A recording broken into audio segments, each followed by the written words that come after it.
streaming to YouTube, LinkedIn, Twitter, and Facebook. Any confirmations? Yes. I got Facebook. Facebook is live. LinkedIn is live. LinkedIn is LinkedIn live. is live.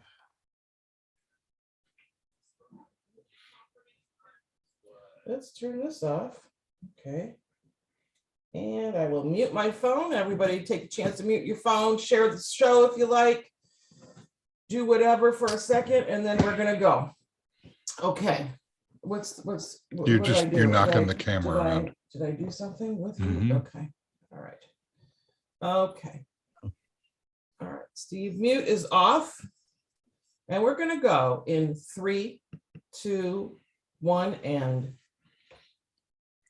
Hi, Steve Gillmor here. This is the Gillmor Gang. Joining us from on a Sunday Atlanta, again. joining us from the Atlanta, Georgia area is Brent Leary. Welcome, Brent. I would like to take this time to congratulate Frank Radis on the 1-year anniversary of his newsletter. Thank you. Woo! Thanks. Every day, 365 days. Crazy. Wow. Thanks. Nice accomplishment there, Frank. Yeah, if I ended So- right now, it's still worthy. That guy is Frank Radis in London. Welcome. Hi, Steve. Hi, gangsters. And thanks a lot, Brent. I really appreciate it. It's been a labor of love. That's for sure. All right. Lower third. Yeah. Thank you. From Palo Alto, California is Keith Tier. Wearing a white top today. It's a sign of surrender. Oh, I am happy to be here. all right. From the framework of Massachusetts is Dennis Leary. No, just kidding. Dennis Pombriant. Keith, Yeah. that looks like suffragette white, actually. Yeah, it's not really white. It's kind of a modern white. Yeah, exactly. It's just a little off. It goes with everything, though. It's just like your printer in the corner. Hi, everybody.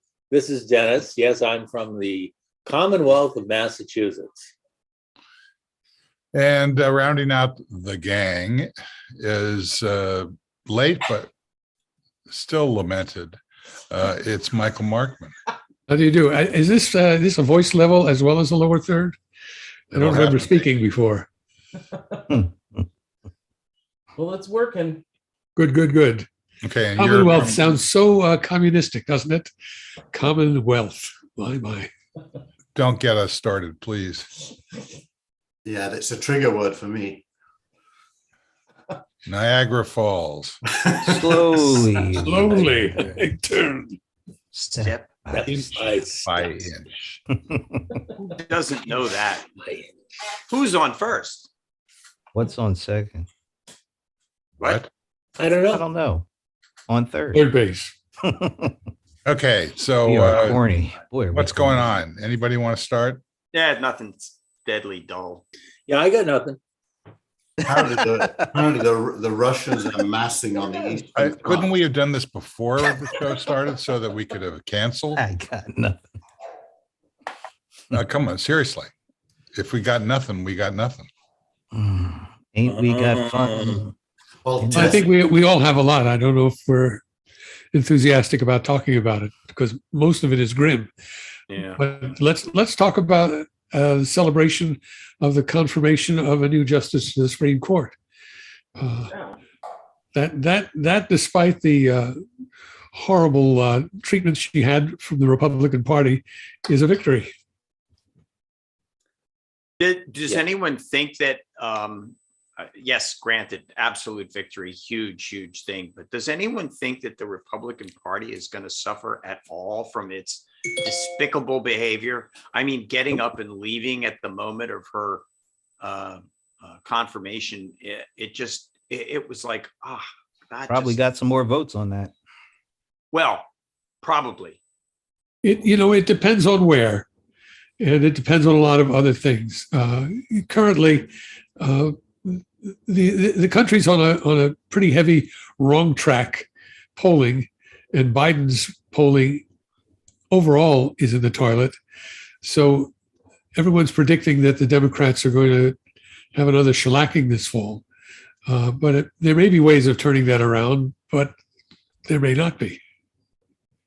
So Well, in general, I don't think that let me put it this way. The votes that the Republicans would lose because of their behavior might not show up at the polls. you know, I have an issue with, I take issue with the media. And I've said this a lot lately, that every story is about how well the Republicans are doing, how badly Biden is doing. And anytime you mention the former guy in context like that, it just feels like everything is headed down. I agree. I think the media are, for whatever combination of reasons, making things a lot worse. The economic story that you only hear about, you don't need the media for, and that's inflation. People don't need the media to see what the price of gas is. They don't need the media to see what the price of food is. So I don't have to turn on the news to know about that. I just have to fill my tank every week. But the other things, the other things that like the jobs numbers, the job creation, the low unemployment, the GDP, those are things you do need the media to see, because they don't show up in my daily life. They only show up as they're reported. I have said this a number of times too, and I'm now hearing it more and more from people, because people didn't know that the Democrats need a better public relations department. I think that's much closer to it. If you think about the speech that Hawaii Senator, was it Brian Schatz, gave this week, in which he talked about just that. The media only reports what it's got to report. The Democrats need to stage some messaging, and they're not doing it. Well, they're in this odd contradiction, because Biden came in promising a return to normal and a lowering of the temperature. So that became part of the Democrats' brand. Yeah. The result is that the people who are hot, high temperature, outrageous, and angry are the ones that get viral. And the Democrats are kind of boring. So I think Schatz was right. The Democrats need to create a lot more moments of passion and outrage. Here's how you take care of it. Ooh, magic. Well, how does that? Right. That's called the long press. The other thing is, frankly, most people don't follow politics closely until just before the election. Most people aren't watching whatever it is Chuck Todd does on Meet the Press. They have 600,000 viewers, 700,000, maybe a few extra with viral clips. But it's only important to a really small group of political junkies and news junkies. And half of them are right here. Yeah, that's correct. Half of them. And I love YouTube TV, because I can get through all the Sunday shows in about 5 minutes. It's good for sport as well. It's got this thing where it says you tune into a game and it says play the key clips, and you say yes, and you get like 90 minutes of sport concentrated down into like 3 minutes of key clips. It just goes through them one by one. It's awesome. But sports, I'm looking for sedation, and quick sedation doesn't work. Golf. Are you kidding? Baseball is back on. There you go. Pretty quick. The Apple TV Plus baseball games were fantastic. They were? Yeah. You know what the average age of a baseball watching person is? Yes. 60. What is it? I can't remember. It's got to be over. There's a clue there. Take a guess, folks. I will guess 54. Any other guesses? 58. 63. 57. That's my age. 1 year off. Well, this is- I said By the way, I don't 57. watch baseball. So if we were playing Price is Right rules, I would be the winner. The Listen, highest bid not going over the Well, actual guess price. who's not the winner? Major League Baseball, because their average viewer age is 57. That's pathetic. yeah, but do you know the spending Oh, power? thanks. Do you know the Yeah. spending power of a 57-year-old? That, you know what though, Keith, the spending power in reality has nothing to do with what the advertiser directed target is. So the target is 18 to 49, nowhere near the spending power of 25 to 54. Yet Go on. it still looks at that demographic as the power demographic. And part of that reason is because they're looking at lifetime spending power. So the younger people have greater spending power over their lifetime than the 54-year-olds who have less lifetime left. I think it's going to be all ocean cruises and Viagra. That's what my guess. No, it's now become cruises on in the rivers. River cruises. But before we leave the Democrat thing, I just want to say. Oh, nice try. Nope, sorry. No, go back. I have something to say there too. No, Let no me just routing say- around. Well, if you have something to say it. So my thing is this, that when you are a product manager or doing a startup, you have this thing called product market fit. And product market fit is when what you're doing is what the market wants. And when you don't have it, quite often PR gets blamed. You know, you're doing a bad job of PR, but actually you just got a bad product and it hasn't got product market fit yet. Mm-hmm. And I think the Democrats basically need a Clem Attlee moment. You know, Clem Attlee was the Labour prime minister post Second World War. Well, that really reduced the market down to about 4%. Well, Or I'm lower. going to tell you, Clem Attlee. What country is this? Clem Attlee was the UK prime minister who introduced the National Health Service and lots of other social goods at a time when the UK was at an economic low, not high, when arguably you could say they can't afford it, was the very moment they did it. And I think the Democrats just lack a product. What do they actually stand for? I don't know. Okay, well, I'm glad that we looped back to that. Well, I do. I One have place to something go say, look. though. One place to go look is in the laboratory of the states. The chairman of the Democratic Party in Wisconsin actually did very well in special elections last week, and he has a really good, clear idea about how to present things to the public. People keep saying you have to nationalize these races.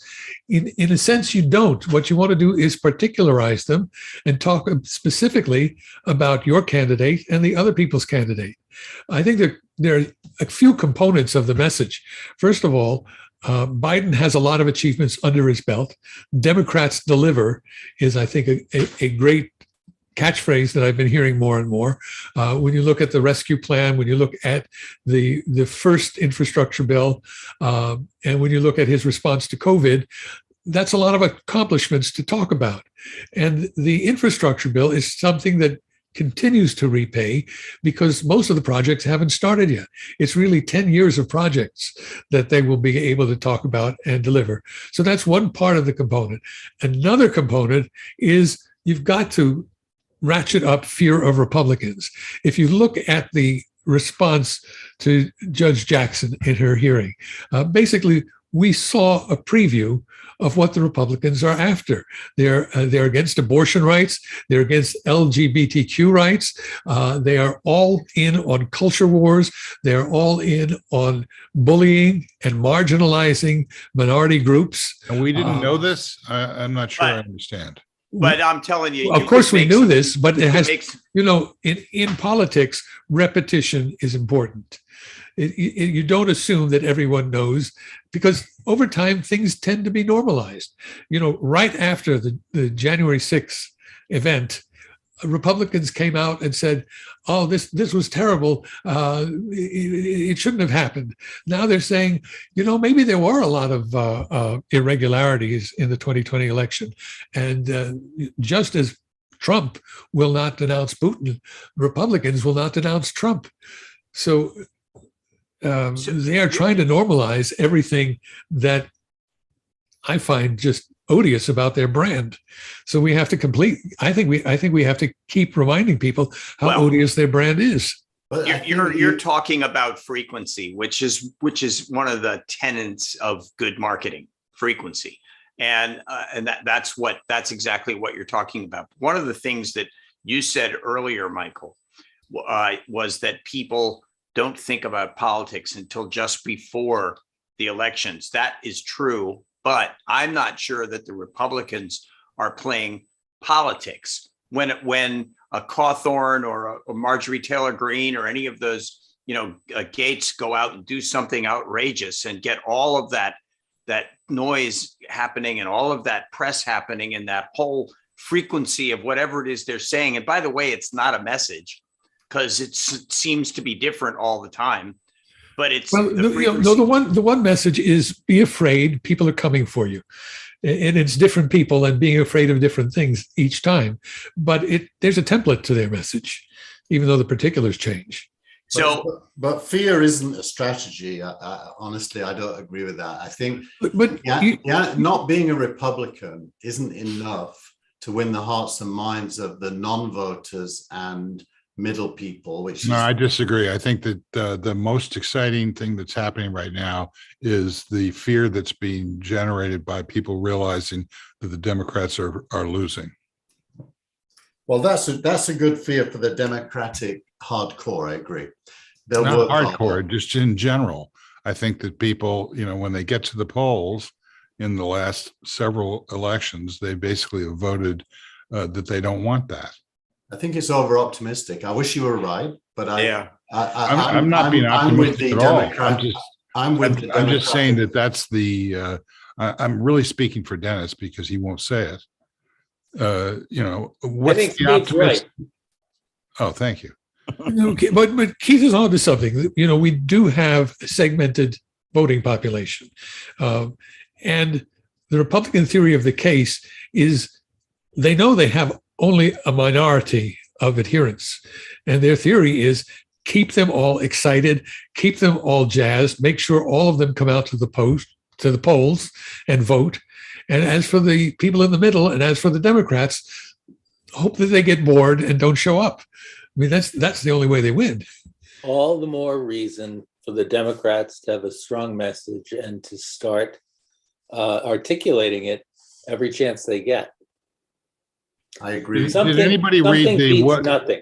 Did Something anybody read the nothing. Washington Post interview of Donald Trump? Only excerpts that appeared on Twitter. Right. Well, I read the whole thing, and not a transcript, but the article by the reporters that interviewed him. And it is a roadmap for how to win the election. Say more. No, I just said it. Well, describe the map, please. Describe the map. The map is kind of in front of our faces, I think. And I didn't read the article, but I'm going to speculate that a big part of it is culture wars. Huge part of it is culture wars. And then another big part of it is America first. And those are the two things everyone knows the Republicans stand for. They're against political correctness and they're for America first. And they're kind of anti-immigrant. And so if you try to do the same thing for the Democrats, it's kind of unconvincing. Well, what I got from it is that it was ludicrous, and he should be given this forum over and over again until people realize what a nut job the guy is. Yeah, but the guy is a nut job. Agreed. Right. And, so I think he is losing altitude and Correct. losing influence. However, what he did was uncover a formula that is not obsolete yet. And I think he will not be the one to carry the flag. It wasn't obsolete. It wasn't obsolete when Biden won the election. It doesn't need to be obsolete in order to be a declining strategy. But it's all about motivation.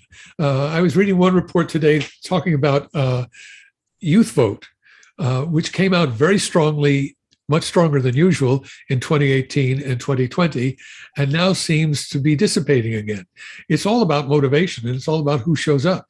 So, the fact that Trump is losing altitude, the old story about I don't have to run faster than the bear, I just have to run faster than you. Yeah, I either That's Dennis very is right, American. either Dennis is right or you're right. Okay, here's a poll. Who's right? But do I disagree with Dennis? We might both be right. I think you do. It's difficult sometimes to get you to confirm what you think. I'm not sure what Dennis's position is here. He hasn't been saying it. He said that basically he agreed with me. And what I said was, Oh, I get it. Come on, he agreed with me. He said the Democrats have to repeat what they stand for over and over again. Let's ask Dennis. Yeah. You guys I didn't say that. realize I said I'm that right the here, Democrats I'm have hearing all this? Dennis, I know you're Democrat there. media. That's The why I said Democrat what I said. media needs to interview Trump, who is desperate for attention, over and over again. That is not having the Democrats having a platform or what they're trying to do. They are doing all that, and it's having no impact on the election. So you're saying that Trump needs to allow the Democrats to interview him so that the world can see how stupid he is. To remind people how stupid he is. The world knows. The world knows. Wait a minute. What? Right. Just have Wait a minute, Brent. 700,000 dead Brent, no, in Brent. the lower right-hand corner. What are you Brent guys just woke talking up. about?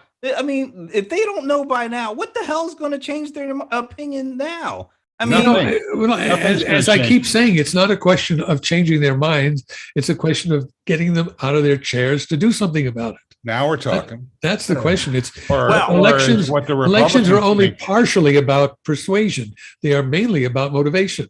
They're mainly about identifying people who do agree with you and making sure that their votes count.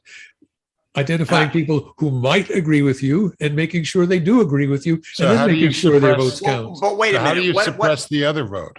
What happens when you have someone like that woman who said that the Space Force is going to be the thing that impacts the election? If you look, if you point a marketer, What? if you point a marketer at a problem, they're going to say it's a marketing problem.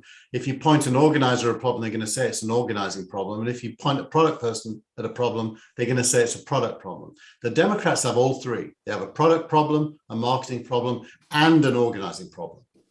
wow, that's tough. Well, so they should fire 2 out of 3 experts. They've got to look inwards first and say, what is there to be excited about apart from we're not the Republicans? I got one. I don't know. That's Capping the price of Republican insulin. I mean, if just look at the agenda that the Democrats have put forward in Congress and that Biden has put forward and the bills he supported, that's a product. That's a product. All they have to do is to make the point that they're going to lose the House, and everything starts to happen. That's my opinion. I agree. I mean, but you have to go further than that. In marketing, you don't just talk features, you talk features and benefits. You talk about consequences. If we lose the House, this is what happens. That's what the message has to be. Well, I agree with that. That's one of the, but I The don't message agree has to be that they're going to lose the House. That's the message.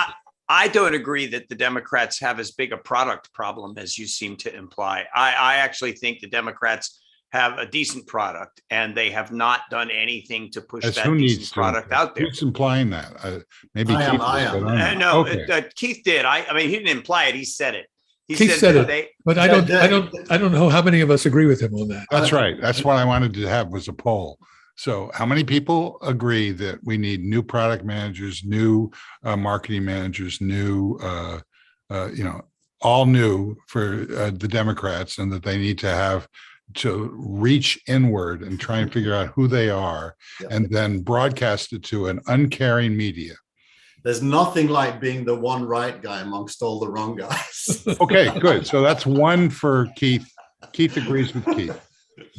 Raise your hand. Anybody else agree with Keith? Well, 2 out of 3, I agree. Now let's move on. Okay, let's move on to marketing managers Well, let's not and move marketing on. communication Let's not managers. move on. This is the Gillmor gang, and the Gillmor just wants a poll here. I got it. So, all right, Gillmor. somebody else raise your hand either way, and then explain which way it is so that I can understand it. What are you saying? You don't agree with Keith? I don't agree with Keith. I think the thing we're losing sight of is that elections happen every couple of years. In between elections, we have something called governance. And I think if you look at governance, the Democrats are doing really well. And the Republicans aren't even really in the game. When it comes to election time, i.e. post Labor Day, will be the time when the Democrats say, look at all we did, and you're about to lose this if my cat goes by the window again. You're about to lose this if you let those other guys win this next election. Between Okay, now, so that's it. That's one for Keith, one no on Keith. And Anybody I else? agree with Dennis. Okay, so you were 2 out of 3 agreeing with Keith, and now you're agreeing with Dennis. Well, That was- in this regards, as to the I have a question of better your cat. poll, because cat butt, I think that as to what Dennis said, Dennis, I think that they need to start doing that now, and they need to just keep pressing it. And so if they do that now, then everything's going to be okay in November? Is that what you're saying? No, I'm just No, what are saying you that's. saying? start doing it now, they're going to have. So do you agree with Keith, or do you Elaboration. agree with Dennis? No, I agreed with Keith on 2 out of the 3 things he said. I do not agree with Keith on the Okay. product part. If the product is governance, So if there are 3 votes and 2 of them are in favor of Keith, then Keith wins. Is that By the what way, you're saying? and I'm not saying the product is No, government. I don't. I'm not asking you. I'm asking. I don't- Frank, you got that's to a get flawed pinned down question. here. I want to Okay. know it flawed. I don't agree with Keith. Okay, good. So it's 2-1. Brent, Steve's I don't know not what's bullying going on. anyone here, by the way. I was going to all- say that, Brent, but you beat me to it. what I did have he no say? I idea what's couldn't hear going on it. at this point. No, I said I don't know who's for what. I don't know what's going on. So you think that Keith is right or not? About what? I've lost track of what was going on. I'm not even kidding. Are the Rams playing today? I hear that you're saying Keith or Dennis is Yeah, I am. right, That's what I'm but I asking. have no idea about what at this point. The issue, I mean, I'll repeat it, but Sure, please, okay. please do. Keith, you want to just run? What it numbers? really No, is. not explain it. Just No, say I'm not. it I'm just again. going to repeat it. Do the Democrats have a product, marketing, and operational problem? All 3. So there's 3 things there. Right. And therefore they're going to lose the election, right? You can never tell that, but right now I'd say yes, but that can Okay. change. So that's it. So do you agree with Keith or not? Brent. Yeah, I'm thinking. And when you do say that. lose the election, you're talking about lose the House and the Senate. I would say that if they lose the House, that everybody's in trouble. So yeah. Any of the above. Well, isn't it traditionally how that works anyway? I mean, it seems like whatever party has the presidency, the midterm, they pretty much lose seats in both places, right? I mean, they don't have any seats to spare, basically. That's the general pattern. It's not always the case, but there is a presumption of a snapback. Yes. And then that leads to all the I see concern- nothing. I see nothing that tells me that the trend is not going to happen again. Okay, so you're agreeing with Keith. That's 3. That's 2-2. 2-2. Michael. I'm agreeing with the trend. I'm not agreeing with the. I'm just going to pin you what down whether you typically like happens. it or not, basically. I have a question for Mr. Gang himself. Are you a poll worker No, here, I'm or asking are you the are you question. are you an organizer? I mean, look how hard it is to get people to vote. You can't get 6 people to vote, and you wonder why the Democrats have trouble And getting now you're people out throwing to up vote. more rules and But- legislation to make it even more difficult for them to vote. No, but Michael, you're confusing. No, it. excuse me. I'm working on the square in the upper left-hand corner, at least on my screen. Michael, That's you in my do you screen. agree with Keith or not? So Keith made 3 points. I definitely strongly disagree with the first one. The Democrats do have a product. I disagree that they don't. The second one, do they have marketing? I partially agree. They have marketing. They have good messages, but they are not consistent enough or loud enough. And the third is their operation. And I think that they have a pretty good operation. They're investing a fair amount in get out the vote. The problem is people don't get out the vote until it's time to vote. So you don't see as much, but they are working on getting people registered. They are working. Okay, I don't mean legally. to cut you off, but I do mean to cut you off, which Okay. is all that sounds to me like you agree with not Keith. I agree with not Keith. Okay, A thank little you. bit with Keith. Yeah, but you know, Yes. go speak Small to victory. Frank if you want to. Look, Waffle. Keith has. No, It's all in how you. It's all how you phrase. I'm the just poll talking about, question. in elections, what happens is sometimes is that the guys that get the most votes win. That's what Really? I'm asking. Yeah, except in presidential elections. elections, Yeah. in which case it's not necessarily the case, and also in gerrymandered states, it's not necessarily the case. How can you say that, Frank, you want a waffle when Michael is going on and on with his own waffle? No, but there is a very good substantive discussion here, Michael, to do with, I agree with you, people don't get out and vote. But I define that as not just a logistical problem of motivation. I think motivation comes from belief, and belief comes from program, manifesto, and so on. And it feels to me as if somehow or other, even if the Democrats somewhere buried in a written paper do have a manifesto, nobody really knows about it or identifies it or believes in it. So that's why they don't get out and vote. Well, the problem is that their manifesto is very long. Nobody is going to take the trouble to read their manifesto. Even when they were flogging the Build Back Better Act, if you polled individual components of that act, they all polled very well. But those individual components didn't adhere to one coherent message about this act. So it's very hard to get a policy to run on policy. In fact, policy doesn't really win. Hillary Clinton was full of policy. She lacked a very clear, motivating top line. Whereas Trump had zero policy, but a very clear, motivating top line. America first. Don't let the foreigners in here. He was very clear to people who latched onto his message, and it was only a minority of the voters who did, but it was very clear what it was.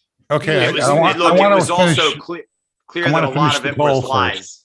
I want to finish the poll first, which is Tina. Can you join this? Okay. What is your cat vote? Do you agree with Keith or not? Wow.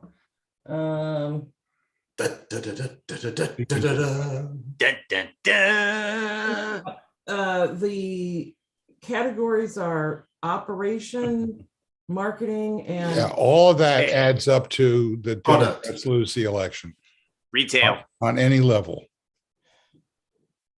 Yes or no? I think there's a good chance that the Democrats lose the election. Okay. So you're not agreeing with Dennis. It sounds like Tina's like me. No, I think there's a good Yeah, I want to circle back to something that Frank mentioned. Let me just finish the poll, please. So Okay. who's left? Oh. I think that the Democrats will win the election. So you agree with Keith then? No, Because I think I'm saying everybody is just at least as far as I can tell, maybe Frank, but other than that, I don't hear anybody agreeing in the net with the idea that if the Democrats can pull together some message and somehow sneak it past the cable networks, that it's going to be successful. I think we're more agreeing with history. I think they're going to. I think the not with Democrats anybody will in win. particular. I think the Democrats will win if. I'm calling foul. I'm calling foul. You changed the question at the end. You did. Yeah. I did not. You changed the question to, will the Democrats win I don't or agree lose? with Keith. I've never changed the question.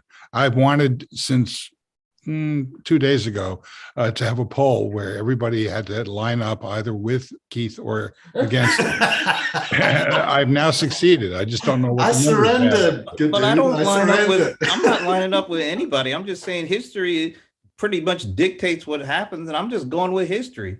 Oh, History God, means history doesn't I think Democrats it's aren't a, gonna I think win. that's a valid vote. I agree Yeah. with you that is a possible, maybe even likely outcome. You know, I just Steve- don't think so. Steve, I think also That's okay. there's a lot will ride on how this war with Ukraine and Russia go. And if Ukraine somehow comes out of this with an intact nation, then, and we're seen as helping them do that, I think that we may have a little more feel goods, and that may help our election. Yeah, but that's not going to happen. So, to be honest, I think there's a better question, a better poll to be. no, but don't do that yet. Not yet. Well, that's Keith's trick, is to change the subject. no. I want to hear what Michael had to say about whatever it was I said. Let me that just made say. Yeah. Let me say one thing, which is, I think my motivation in framing it the way I did is actually more about the next 10 or 20 years than it is about the next election. I think the next election might already be lost or not. There's lots of variables that could make it go either way. And if I voted, I'd vote the Democrats will lose will lose seats. I don't know if they'll lose the House, but I certainly think they'll lose seats. And the votes will go in favor of the Republicans, who are by any accounts the worst example of a political party you could imagine. So if they can win, that tells you something, because they are so bad.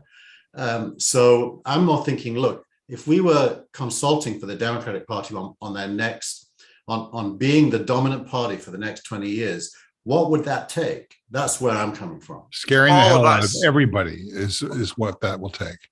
Yeah. So, Guys? Michael, what did I say that made you go, I agree with Frank, or whatever it was you said about when you used my name? You brought in the media as a player in all this, and what the media covers, and there is just a rock solid bias in the media to report things even-handedly. On the one hand, this, on the other hand, that. The Republicans say this, the Democrats say that, and to report the horse race. We think this is good for the Democrats. We think this is good for the Republicans. We think Biden is in trouble. We think Biden is not in trouble. What the media talks about is not the bedrock issues and differences between the parties. they're trying to get clicks, not Absolutely. Okay. Yeah. So I agree with that. So how is that different than what we're talking about here? The net of it is the net is the are question better is, at stirring the pot and getting on the networks. They're Well, better at it. and not just the networks on the social media. It's the viral clicks. It's the outrageous things. In addition to Trump, there are all the mini Trumps. There's this lady with 3 names in the Congress, Marjorie Taylor Greene. There's Lauren Boebert. There's Madison Cawthorn with his orgies and coke parties. Ron DeSantis. There's Ron DeSantis. There's Gozart. We could make a Ted long Cruz. list of people who are Crazy. practicing the art of doing what Trump did, and collectively, they're all sucking up a lot of media oxygen, because not only do the people who agree with them post them, but the people who disagree with them post them. Now, Yeah. to some extent, that might not be a bad thing, because it helps make the case that this is a horrible party. I agree with you. In the Marx Brothers Day of the Races, There was a bad guy, and there was a horse that they were trying to get to run, and so the jockey was Harpo, and Harpo would show the horse a picture of the bad guy to get him to run faster. And then it worked until the wind blew it out of his hand and he had no picture. So Groucho took the microphone from the play-by-play announcer and put it under the mouth of the bad guy, and the horse heard the bad guy. And every time the horse heard the bad guy, he ran faster. I think to a large extent, every time the electorate hears the bad guy, sees the bad guy, or all the mini bad guys and bad gals, they get the picture more clearly. But wait a minute. What Totally about the agree with lesson? you. What about the lesson of the producers? What? The lesson of the producers, which was try to make it as absolutely bad as you possibly can, and everybody loved it. But Michael, why are the polls going the way they're going, if you're right?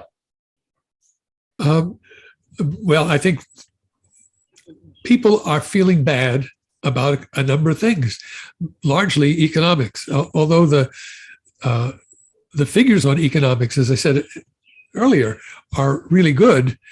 What people see in their daily lives is that the price of gas is up.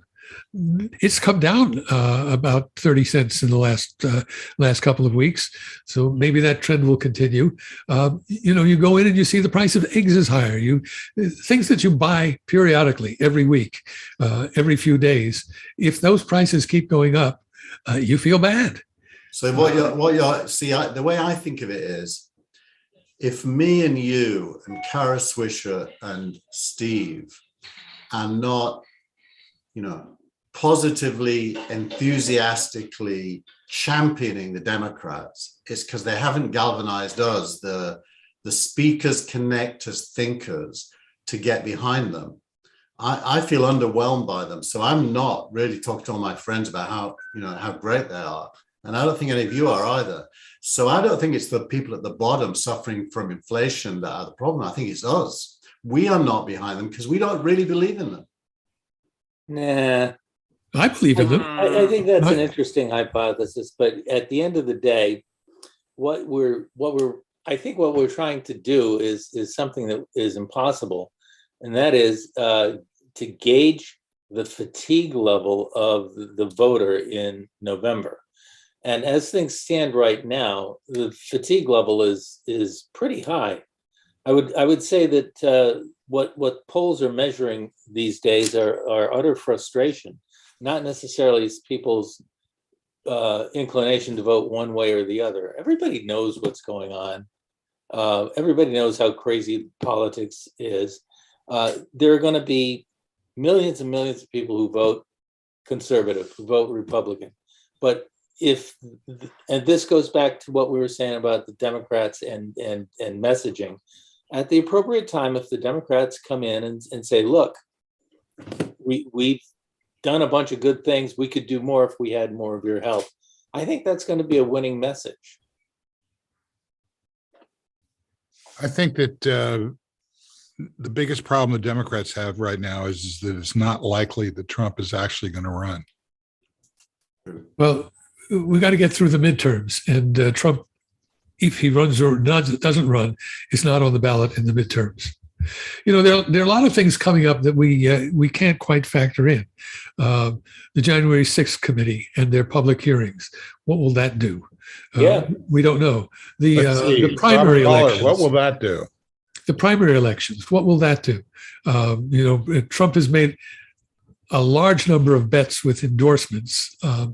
How well will he do in those primaries? There are things. What's going to happen in Ukraine? There are a whole lot of factors. What's going to happen with the price of oil? We don't know these things. And COVID, right? COVID. People are saying is starting on an uptick. Fauci said it's going to have a surge in the fall. There are all of these events that are going to be weighing on the voters in October that haven't manifested yet. So it's very hard to predict from here what people are going to be thinking there. I couldn't hear you, Dennis. The better Trump does in the primaries, which for the most part end in June, the worse the Republicans are going to do in the fall, because the Republicans are trending towards electing in the primaries, electing some pretty radical folks.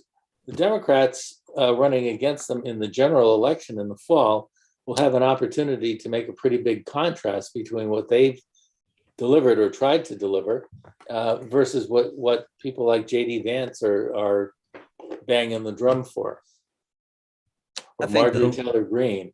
Or Well, I mean, but look at Georgia. Polling shows I was trying Herschel to get Walker. there, but I Well, think go the ahead. most fascinating. Well, I was just the most fascinating race may be in the midterms and be Georgia, because we're going to have a motivated Democratic base, because it's going to be Stacey Abrams, and she's one that especially the Black women are going to be going all out for. And You think that Trump's she's going to win? Trump's guy going to with win the governorship? I don't know. That's what I'm saying. That's why I think it's going to be fascinating, because Trump's guy, he's going nowhere, and Purdue, he's going. He doesn't seem to be going anywhere. Kemp seems to be holding his own. But what's going to happen if when Kemp beats Purdue in the Republican primary, and Kemp is going to be going up against Stacey? I don't think Trump is going to be trying to help that dude out at all. Well, there's another big race in Georgia, which is for Senate. So you've got Stacey will help Warnock against Herschel Walker. Stacey will help Warnock, because she's going to get the crowd out, and they're going to vote for Warnock. But it's going to be, Herschel, I know Trump is supposedly endorsing Herschel. Herschel's a train wreck. Mm. When you more He and is more a train wreck, and yet in polling, in almost every poll, he's a couple of points ahead of Warnock. Okay, well, let's He see how that works. looks like a train wreck to me. Maybe he looks like a train wreck to you. See, but to the voters in your state, you got to have he's a a hero. hero.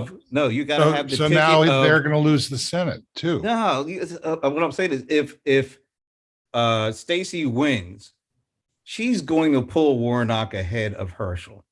Called If you just look at coattails. Herschel He's got versus long Warnock, coattails. without that, it's a toss up, or he may win. But you got to look at Stacey being at the head of the ticket, at least for the state of Georgia, and Warnock. She's going to pull him over Herschel if she wins. I just want to note what a handsome blue top you're wearing, Brent. So I think there's something to that. I think there was an advantage to Warnock and Ossoff running in tandem in those runoffs. They reinforced each other, and it's probably something to Stacey Abrams running in tandem with Warnock. There was an intense hate for Trump from the Black voters here in Georgia.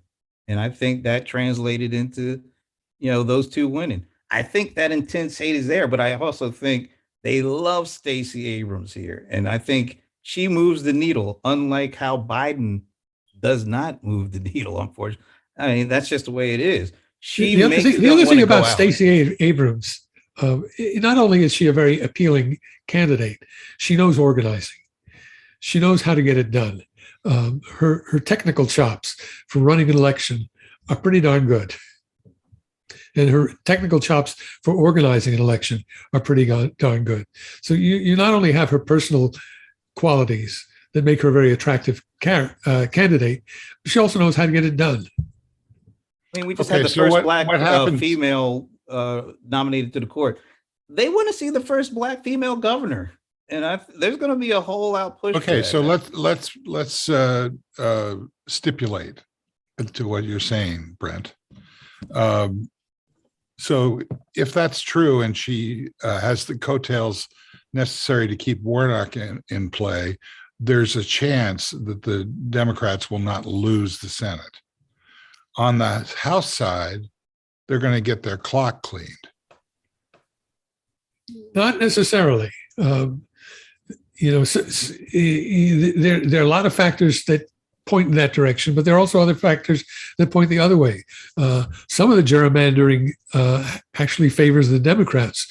There are states like New York where the Democrats will get more seats than in the last Congress. So, but in the net is that I mean, there's not going to be a presidential race in November. There will be a Senate race and there will be a House race. right. So Okay. there'll be Senate races in only a third of the states. There are House races in every state, and there are state House races in some states. I don't have the number with me.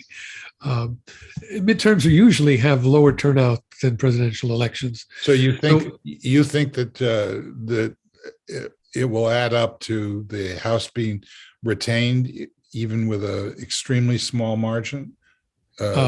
If you do, I don't agree with you. I'm not ready to predict it, but I think that I'm not ready to rule it out. I think I'm not ready to rule it out, but I am ready to predict it because I think that the key to the election in November is to scare the Democrats. absolutely. Well, that's one of the things that the 1/6 committee is going to be doing. They will be scaring the Democrats and they'll be scaring the independents. That's going to be a big factor in what gets covered starting in late May or Keith June. on this. I'm with Keith on this if he disagrees with you. I think that the Mueller report was devastating. Not. The Mueller report. I mean, we saw what happened to the Mueller report. You had Mueller Bill Barr. happened. You had Bill Barr who defanged it before it was published, and you had Mueller himself who made a horrible presentation when he was on television. He just seemed shell shocked. Republicans are gonna one run more thing. against- Wait, just one more thing. Sure, sorry. The other thing that happened to the Mueller report was that Trump was in the White House and Trump was on Twitter undermining the Mueller report all the way through it. None of those things is the case in terms of whatever happens in 1/6. 1/6 is going to have a series of televised hearings. The Mueller report was not a series of televised hearings. The Mueller report was a document, and a document that was pre-spun as being insignificant. That's I not going to think happen that- this time. Have I you think ever that have you those- ever heard of a drink called a Knickerbocker Glory? It used to have them in England. I think it came from America. It's one of those ice cream drinks that has, strawberries in the bottom, then some orange, and then something else, and then some cream, and then on top something else. You got these layers. Oh. I think the Democratic Party's voter base is made up of those layers, different layers. And I think Steve's right that fear will add, one or two layers to what would happen without fear. So I agree with Steve that fear is a driver. But I think to get all the way up to everyone who could potentially vote Republican, you have to add, passion and belief. So if I was them, I would make my single cause célèbre that they will do something with either health or student loans or child care for children under kindergarten age, or all of three, and say, if we win this election, these things are happening. I think you're right about that, but I think also there's going to be son of Build Back Better. They're going to extract from Joe Manchin what he will support, and that will become the new Build Back Better bill. So I think there is one more piece of major legislation that's going to be passed this year, and then everything that was cut out because Manchin didn't want it becomes part of the manifesto for next election. Do you think, Michael, that the 1/6 committee is going to scare the Democrats? You said that. I'm not sure. I believe that. Scare the Democrats by scare the Democrats, I mean scare them about the prospects of a Republican resurgence. I think Michael's right. I think that's eminently possible. I don't think the Democrats are scared of the committee. I think the message of the committee is the scare is watch out for these Republicans. The Democrats are angling for a long, hot summer focused on the 1/6 committee. And if I could say one other thing, I think forget about Build Back Better and Joe Manchin. Right now, it's important for the Democrats to vote on as many pieces of legislation that are popular with the people and lose. I think by having a clear record of what they're for and what they've lost, they can go to the voter and say, look, we lost these things, but if we have your support, we can win them in the next Congress. That's So that. I agree with that. In other words, Yeah. the House is going to be lost, and the January 6th committee is going to be shut down, and we're going to have, A whitewash. Yeah, I'm making those promos right now. If I'm there, I'm making those TV spots right now. what? I'd like you all to look at. I want to hear what Frank was trying. I was just going to say the ideas behind being able to say these are the things that we did that we couldn't get done, and here's how we can get them done later by voting for us. But I'm not saying the specifics of those spots getting done now. I'm saying the idea that that's a direction that needs to take place, and that's exactly what you were saying, Dennis. I agree 100% with that. Okay, Michael, you were saying? Oh, I was going to say, I agree with what Frank is saying, and I want to show you the first of those ads. I'm going to put it. I'll put it in t.me, and I'll put it in the chat. It was just released this week by the House Majority PAC, and it's a pretty good message. And it's so far just a positive Democratic message. The negative Republican, be afraid of the Republican messages are still to come. But this is pretty good. This is pretty good work, and I'd love to know what Keith thinks about it. Yeah, Keith, and where will that be? What do you want me to? I didn't hear the question, Mike. I just put up a link to a video in the Gillmor Gang, t.me, /Gillmor Gang. Come on, Keith, do your job. I don't believe you missed that, Keith. The door was open and you just didn't was go a through it. softball right over. I want to hear Keith do the patented. I was hoping for it. Look, listeners, this is all easy. We are on the Gillmor Gang. Therefore, everything we do is /Gillmor Gang. Twitter.com/Gillmor Gang, t.me/Gillmor Gang, even gilmorgang.substack.com.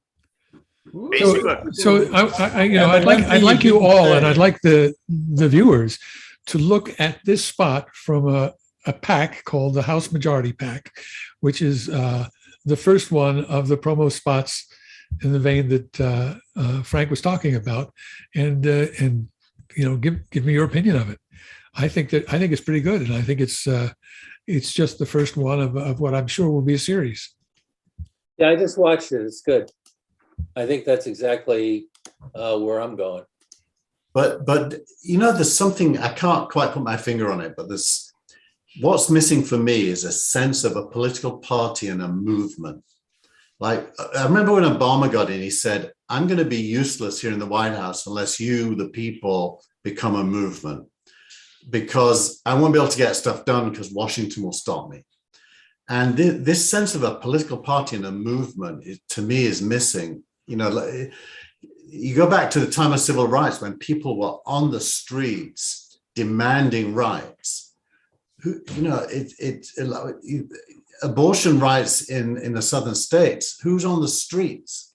It's like we're so passive and detached, and the political parties have become media organizations that are disconnected from real people.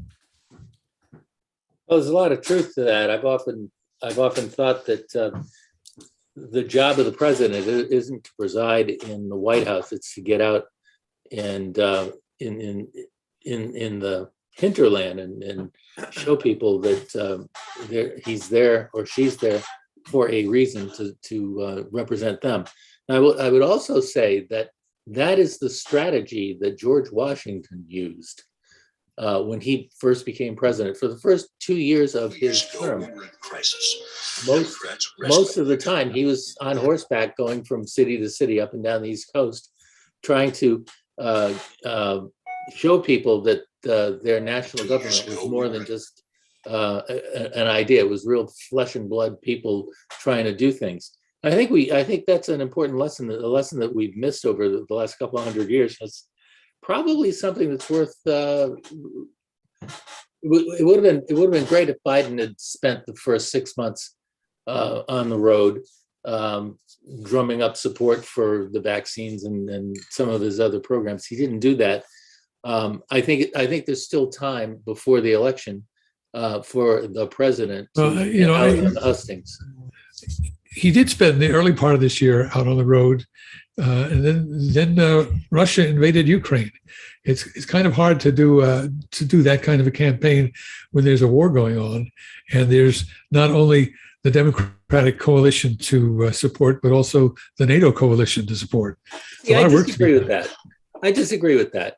Air Force One is a flying White House. You can do anything you need to do governance-wise from there. What you can't do is have great photo opportunities from the Rose Garden. And so presidents run back to the White House so that they can look presidential in the Roosevelt room or the Treaty Room or wherever. And I think instead of trying to look presidential, they ought to be presidential for a change. Yeah, but I think this is a work from anywhere world that we live in. And, for example, the Rose Garden ceremony about the Supreme Court justice to be, to me, it was nice to see them taking a victory lap. A little premature, but why premature? Yeah, but the footage of the sorry, why premature? But the footage of the Senate ratifying her confirmation was electric, and everybody knew it. And the visible refusal of what's his name. Ran for president, Republican Party, Mitt Romney. The refusal of Mitt Romney to go along with all the other idiots in his party was the most optimistic thing I've seen in months. So that TV show resonated, and the stagecraft didn't. That's how I feel about it. There's an interesting parallel between that and Ukraine right now. And it's I think a pretty important indictment on politicians everywhere. If you look at how Putin has prosecuted the war and why he hasn't won, it's because he's fighting the last war. He brought tanks into urban fighting where everything is door to door practically. There's a litany of things that he did wrong, okay, that the Russians did wrong. By the same token, I think politicians in Washington are fighting the last campaign. And by that, I mean that they all think they're JFK 50 years ago. They don't understand the work from anywhere idea. They don't understand the importance of mobility. They don't appear to me to understand the importance of being in front of their constituents frequently. And that's presenting an interesting contrast. And I think it's that contrast that's going to drive the election. The contrast of what's my pain and how are my elected representatives dealing with it? Are they just getting in front of a TV camera in DC, or are they actually getting something done? Well, I think there's a good point to that. I also think one of the things that the Democrats need to add to their messaging is to lean into this inflation and do a whole lot of, I feel your pain and here's what we're trying to do to stop it. For a long time, most of last year, as inflation started creeping up, the Democrats denied it or said it was a blip or it was a temporary supply chain problem and not to worry about it.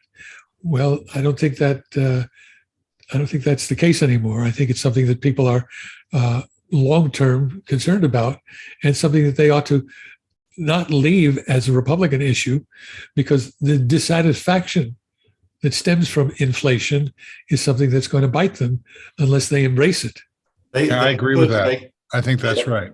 They could focus on profiteering. Like if the Democrats would through presidential decree, ban car dealerships from marking up cars by $5,000 or $10,000, or ban gas stations from profiteering. Basically take the stance of Sounds like a lot of regulation there, Keith, that you're in favor of. I'm in favor of doing anything to help people with their life. I'm a skeptic about whether they'll do it. Well, they made a small move in that direction, which probably got very little attention by having a hearing with the heads of the oil companies, castigating them for profiteering. And of course, the Republicans, when they got on to speak, said, no, it's Biden's fault because he canceled the pipeline. It seems to me that I hearken back to in the 70s when all those gas lines were happening. Prior to that, there were no gas lines. It was 35 cents a gallon. And then all of a sudden it's 40 cents a gallon, 45 cents a gallon. And there's mile-long lines of people trying to get gas. And then a year and a half later, a year later, those lines were gone and the gas was flowing again. The actual source of the gas didn't change.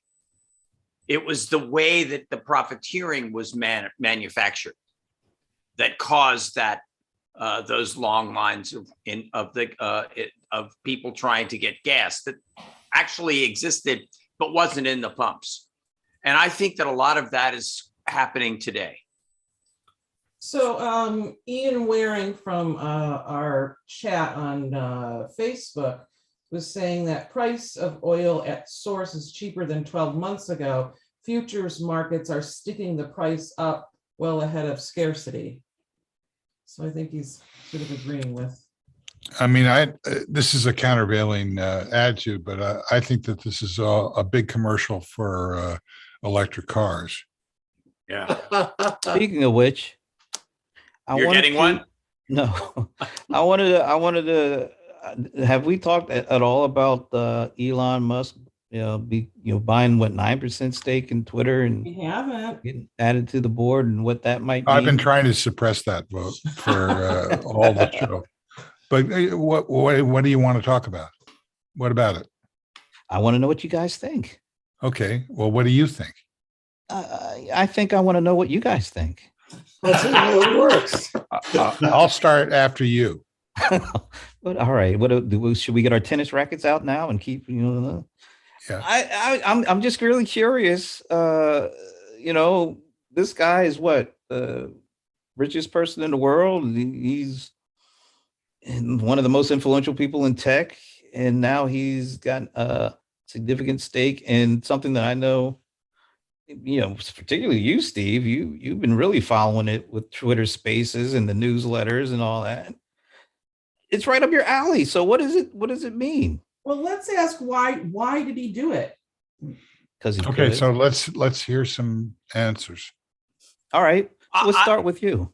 Okay. I think you ask a good question. Why did he do it? I think part of the answer is, does he really think that that 9% and his being on the board will be enough for him to be able to make things change?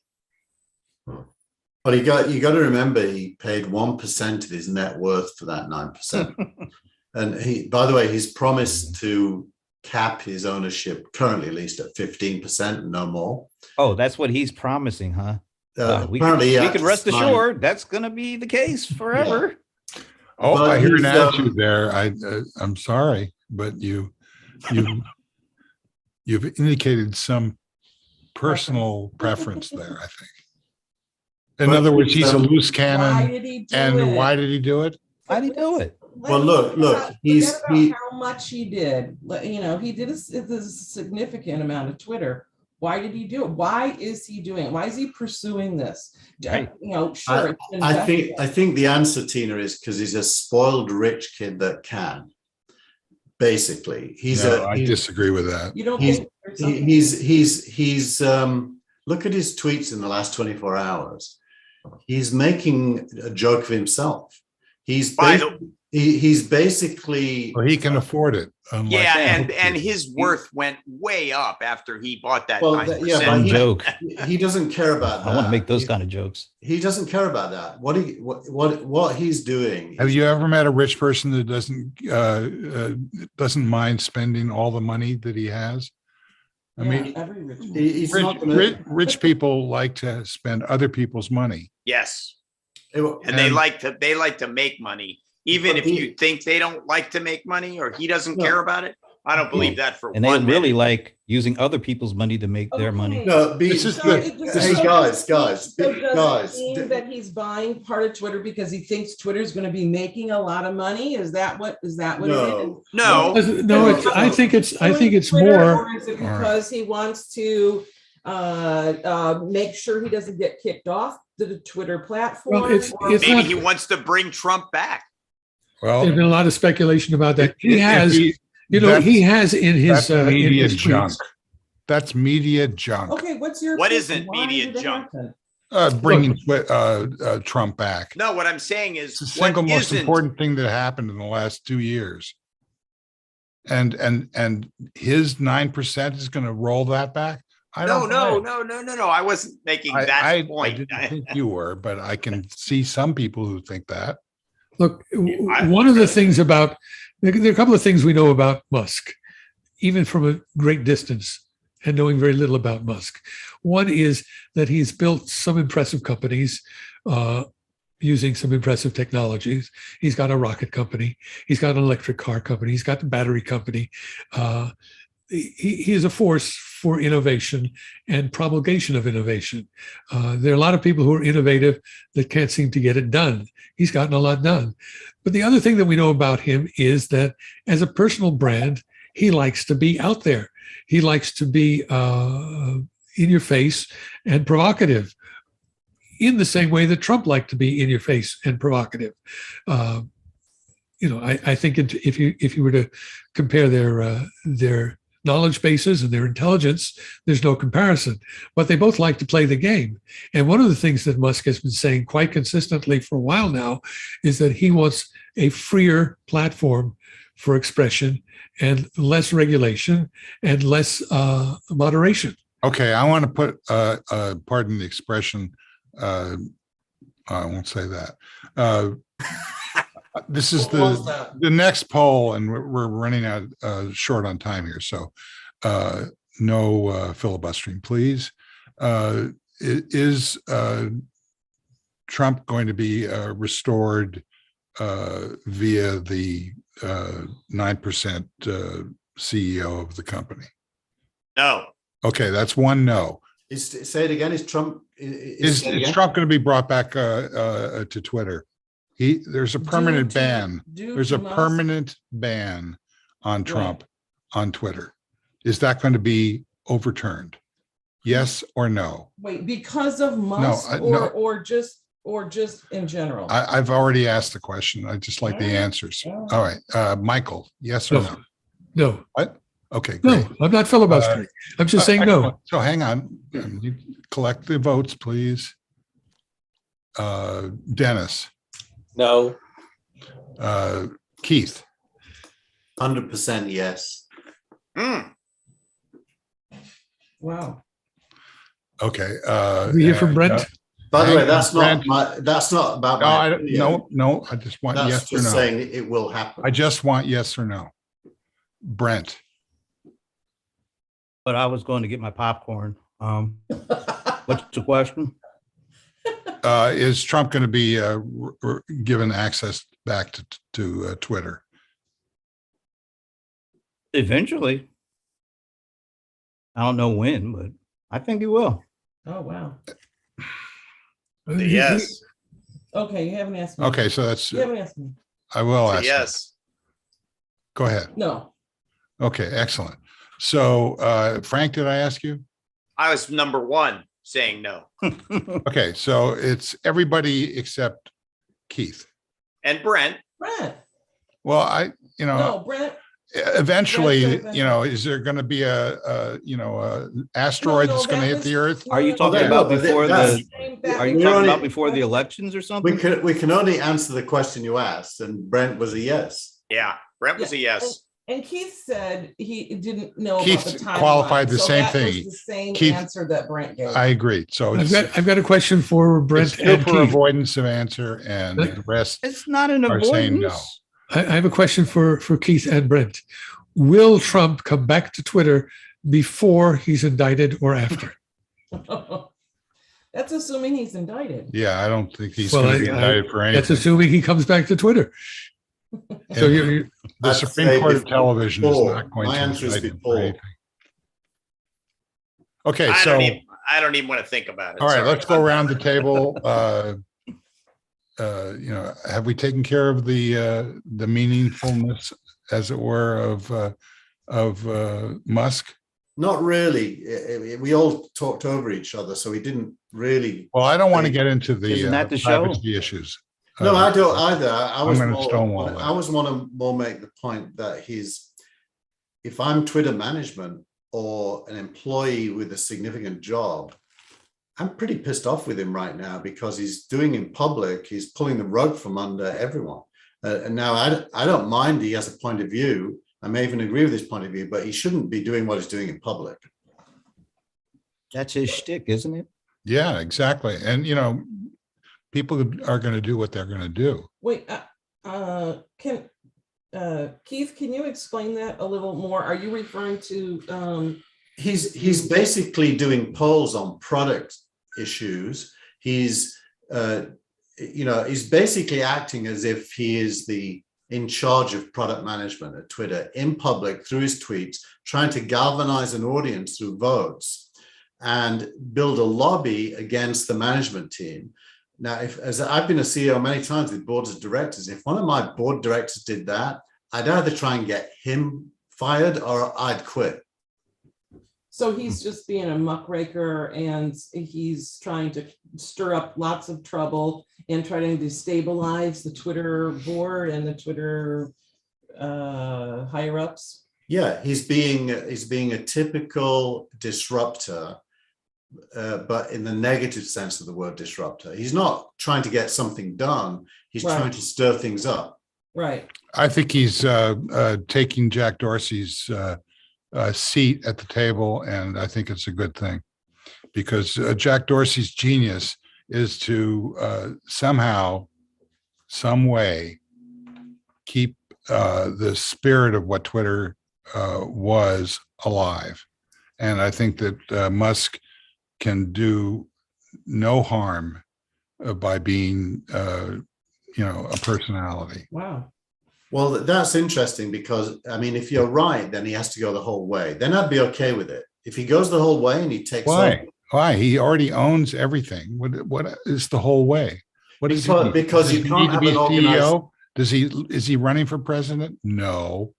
No, but Twitter itself will become dysfunctional because the people internally will become demotivated. Become dysfunctional. It has been dysfunctional from day one. It's going to continue to be even more dysfunctional unless there's a coherent strategy. And who's going to be upset about that other than the people that invest in the market? I kind of care. Okay. I want Twitter. I love Twitter. I want it to continue to be useful. Well, if they bring back Trump, they're going to lose me. I'll tell you right now. Well, Trump's on the internet, right? And you don't switch the internet off. No, I don't have to. Yeah, but he's not as Nobody annoying cares as what he he's used to be. doing on the internet, but the media sucks up every last bit of his fumes on Twitter. So Back to the media. It's definitely the media's fault, Frank. I'm I'm agreeing with you, Frank. Yeah, I'm agreeing with you, agreeing with me. Okay. All hail Funny how Substack. that That's what I'm works. saying.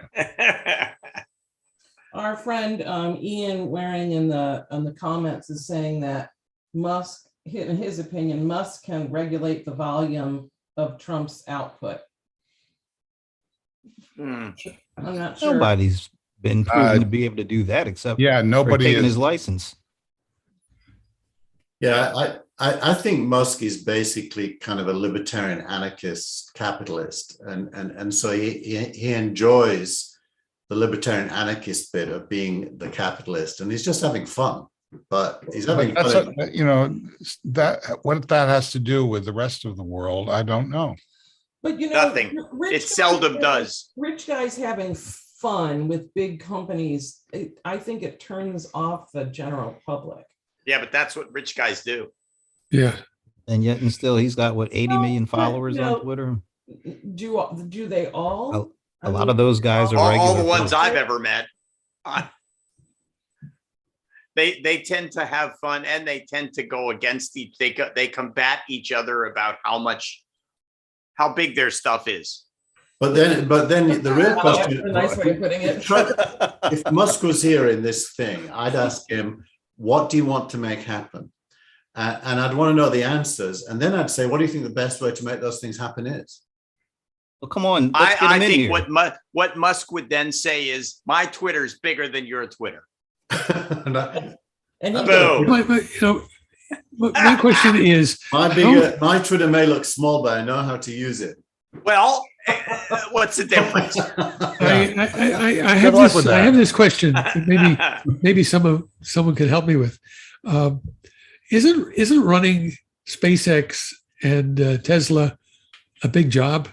You think? How does he have You'd the bandwidth to do all this playing on Twitter?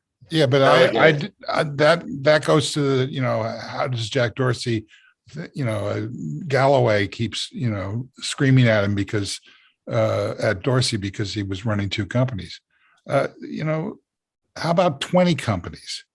Look, you know damn well that what Elon Musk is doing is letting the people who know how to run those companies run those companies. Yeah, I'm not so sure about that. Musk is not a scientist. Whoever Musk is- figured out how to be able to land Tony the Stark. 3 rocket ships No. and 2 tubes simultaneously back at home base. Oh, but Won he the did whole not. ball He game. did not figure that out. He had the money that paid people to No, he figure did that figure out. it out. He figured out that's what they needed to do, No, and look, then the guy they that got made the the people movie, to do it. the guy that made those movies in the 50s where the rocket ships actually landed on the moon, that's the guy who figured it out. Yeah, but Musk, Steve's right. You have to give Musk credit for defining the problem and setting people to fix the problem. Once then is opened not. up. Once is I possibly think an that's accident. half and Twice, half. he completely overturned the notion of the car industry, and he did it. And I don't everybody said he disagree. wasn't I'm going to not. do it. I'm not So saying then he that does he this didn't with the do it. space race, and then Keith tells us that he's good doing something with brains. Brain implants. Yeah, I don't care. But By the way, point Frank- is that he's got plenty of bandwidth to be able to, play with his billions. He's got Okay, plenty of. I'll bandwidth. take that answer. But Frank, the guy who figured it out in the movies wasn't in the 50s. It was in 1929. Ah, It was- Melier. No, Melia was a fantasy of shooting a rocket at the moon in a pie. But the one who actually figured it out was Fritz Lang, who did a film in Metropolis. 1929 called Frauenmund, Yeah. The Woman in the Moon.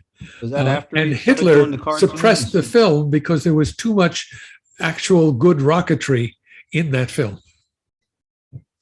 I keep seeing pictures from Forbidden Planet in my brain. I'm Oh, sorry. here we go. By the way, Frank, I am now watching Dune, and it is terrific. You are, It right. sure is. But It you sure are totally is. wrong about the Oscars. No, I was All right, right once about around two the or three table. things. Once around the table, Gilmore gang. Yeah. Starting with Frank. So a couple of things. Keep an eye on the Macron-Le Pen election right now. You have Looks to like say it's it that gonna way? be- Le Pen.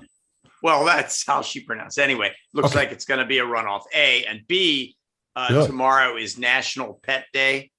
Dennis, just reminding you to say something to your pets tomorrow, and all the rest of you who have pets, tomorrow is National Pet Day. That's it. I'm Good to done. know. Thank you. Okay, Michael Markman. I recently found a book. It's an old book. I don't know if this is going to show up. Or if I put it in the right place, I think. it will. Intermittently. Alan, Well, yeah. Yeah, it's Ellen called Willis? Out of the Vinyl Deeps. It's by Ellen Willis, who is a rock critic for the New Yorker and other publications, but mainly the New Yorker, between 1968 and 1975. We think of that era as being dominated by men. She's the first, maybe one of the only prominent women rock critics. And the book is just fascinating in putting things into cultural and political context. Her essay on Dylan is one of the best you'll ever read, and her criticism of everything is so well informed and so deeply contextual that I'd recommend anyone seek out this book. I think it's currently out of print, but it's some of the best rock criticism you will find. Nona Willis. Put it in the t.me/Gillmor gang so that I will do that. What? How do you put that? Something. I can link you. I can link you the name of the book. I can there you do go. it on Amazon. That's how you do it, Steve. That's called progress. I can do that. Oh, I'll take that. Keith. I just want to acknowledge that Twitter's trying to put an edit button on tweets. And this week they launched their solution, which was to put a blank space where previously there was a tweet. And I just want to disclose that I have deep technical insight here, and I know exactly why it is that they can't let you edit a tweet and or delete a tweet even after a certain period of time. And it is because they're using NoSQL, and NoSQL doesn't have indexes in the way that we know it, and therefore history can't be easily modified or deleted once it goes past a certain period of time. So they have a deep structural problem engineering wise. This is like the time travel conundrum, right? Yeah, very, very similar. You can't talk to yourself in the future. Correct. Correct. I just watched a great movie about time travel, going back to the past to fix an anomaly. What was it called? It was on Netflix. Well, if it's about time travel, why don't you go back and tell us? Oh, it was the Ryan Reynolds film. Oh, Yeah. right. I saw that. What was it? That's the brand new one. It's where he comes back and meets himself as a kid. And The Adam Project. Dad's still alive. yeah, nothing blew up. Yeah. Well, I mean, the world didn't end. No spoilers, please. By the way, this edit button controversy, if you will, was contributed by Gillmor Gang veteran Kevin Marks, Yeah. who joins us from the UK and posted something about this just before the New York Times picked it up. So Good. congratulations. And it got put in tech meme. Kevin became a one-day tech meme superstar. Yeah. Let's see, Brent Leary. Oh, that was cool. As soon as you said my name, can we have that done every time my name is mentioned here? Well, you have tools. You can do that. Anything you want. The humble Brent facade is being broken in front of our eyes here. What are you talking about? I just like the sound. Stacey Abrams is just unleashing this. I'm going back to saying nothing then. No, but finish your thought and then. Yeah, I had something. Going with the musical theme for me again, which is, by the way, when Michael said a rock critic, just for a split second, I was like, they got people to actually criticize rocks. Then I realized he was talking about music. And then I'm not kidding here. For just a split second, I was like, really? And like, I thought he was saying that there was somebody that was criticizing your rock. oh, well, there's probably a lot of those kind of folks out there. So. But anyway, Are you an actor? Oh, The Rock. oh, well, yeah, I can't smell what he's cooking. Anyway, so 32 years ago today, Public Enemy put out their it's their third album, Fear of a Black Planet. It was the one that followed the most important hip hop album of all time, which is It Takes a Nation of Millions to Hold Us Back. And 32 years ago, right today. So it's I can pretty much go write down like every song and every lyric and every word. It was that important. And if I ever had walk-up music to any event that I speak out, Welcome to the Terror Dome would have been my walk-up music. So there it is. It still should be. Barbarella for me. Barbarella? Yeah. Jane Fonda reference. Okay, I remember. I've heard of that movie. Roger Vadim. She was wearing Okay. like a skimpy outfit, right? Plastic skimpy outfit. She's still Did she marry him before or after that movie? before. During. During. I don't know. I didn't ask about sex. I said marriage. Never mind. And on that note, Dennis, Keep an eye on Ukraine. We didn't talk much about Ukraine, but I think we're entering a very interesting phase, and I'd say it's even money whether or not Vladimir Putin can pull his chestnuts out of the fire there. Interesting way. That's nuts. Well, but I he heard did a bring, murmur he did there, bring in Brad. a Is that roasted on an open fire or? a new general to handle the ground war. I think that is going to be an interesting thing to keep an eye on too. You know what? Just to very briefly, I didn't know that the Russians did not have non-commissioned officers like corporals and sergeants. They only had commissioned officers. And one of the reasons why so many generals are being killed in Ukraine is that they don't have any non-coms to do the actual leading. And number two, they communicate over open lines, especially cell phones. So General Pushkin Well- will be at this location in half an hour. But Okay. there's a third thing too. There are just a lot of generals. Like vice presidents In a bank. in brokerage firms. Every customer representative is a vice president. Well, we used to say at NBC that being a vice president was like being a corporal. Not like Klinger though, just a regular. Corporal Klinger. Yeah. There you go. okay. Tina, do you have any last thoughts? I'm good.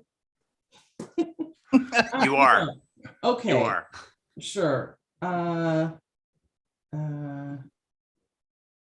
can't I get my, oh, there. Well, I don't think you guys really answered the thing about Elon Musk and Twitter. Oh, please. So, Well, I you said know what? I something think you can else. only answer it by asking him.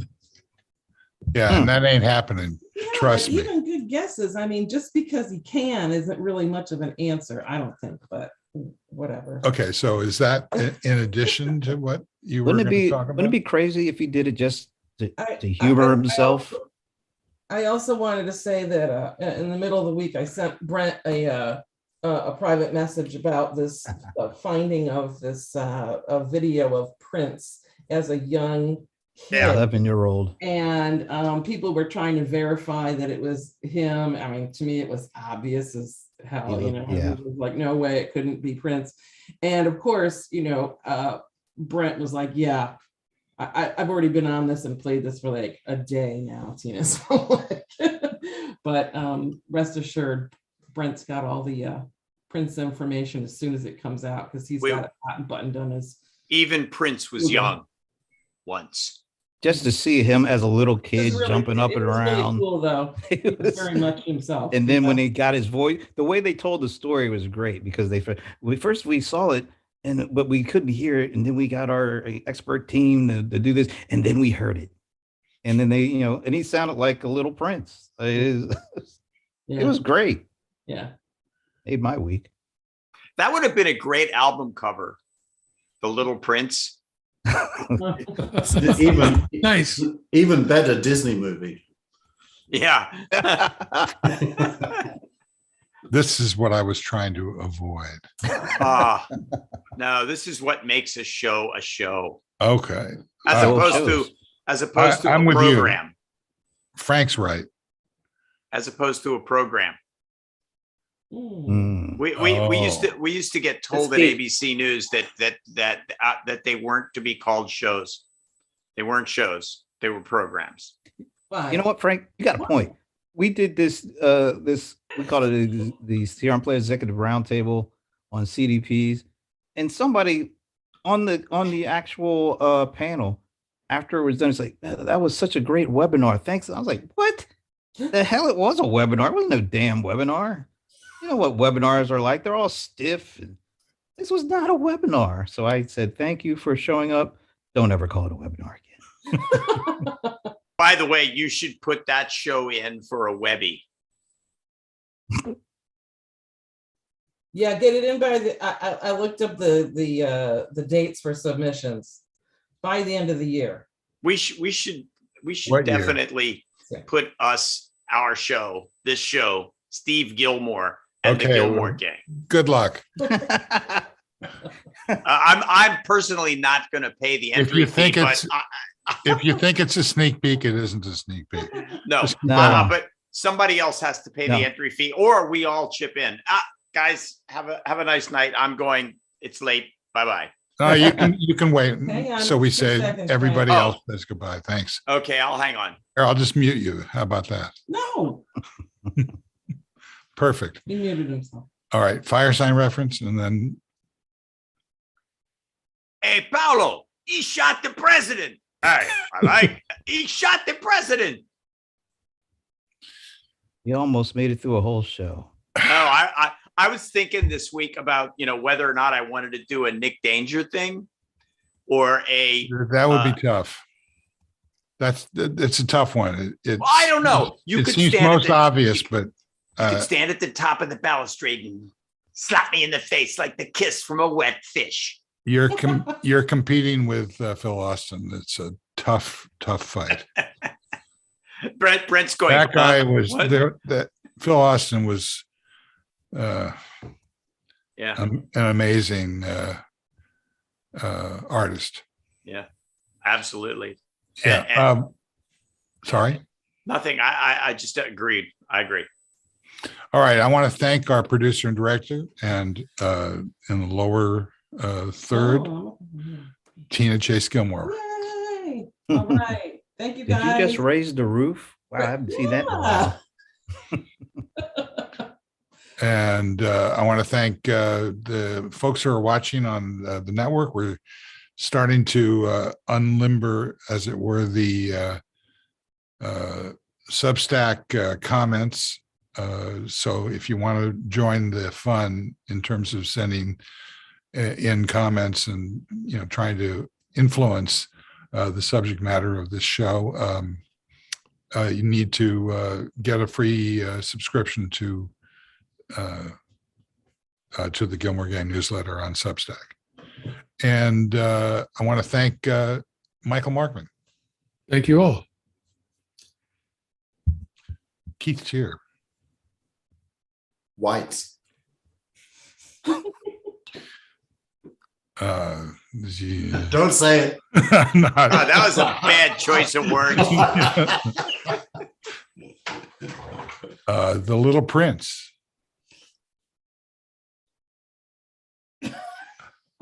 Thanks to what is his name? Brent Leary. Thanks, Brent. Mr. Ram. Go Rams. The Apple TV Plus baseball, Friday Night Baseball is terrific. It really is. As long as you like baseball, of course. And I if do. you're older than 57. Thank you for that. Dennis Pombriant Black. and Frank Radis. I'm going to go watch Tiger. Thanks, guys. Ooh, Is he still yeah. Well, he's Falling terrible. apart? He's not playing very well, No. at least the last I saw, but still people are standing up when you know what? He didn't Playing on have one to leg. play well. Honestly, he did not have to play well. The fact that he played it all Yeah. is Made the cut. amazing. And all the way to the third round, all the way to Sunday. Yep. Got to hand On- it to the guy. On one leg. Yeah. Thanks to everybody who showed up, and especially those who didn't. We'll see you again next time, if there is a next time. Bye-bye. Bye-bye. So long. Bye, guys. Farewell. Have a good week. Frida's in. Thanks all. Yep. Bye. No, I'm gonna turn off the stream.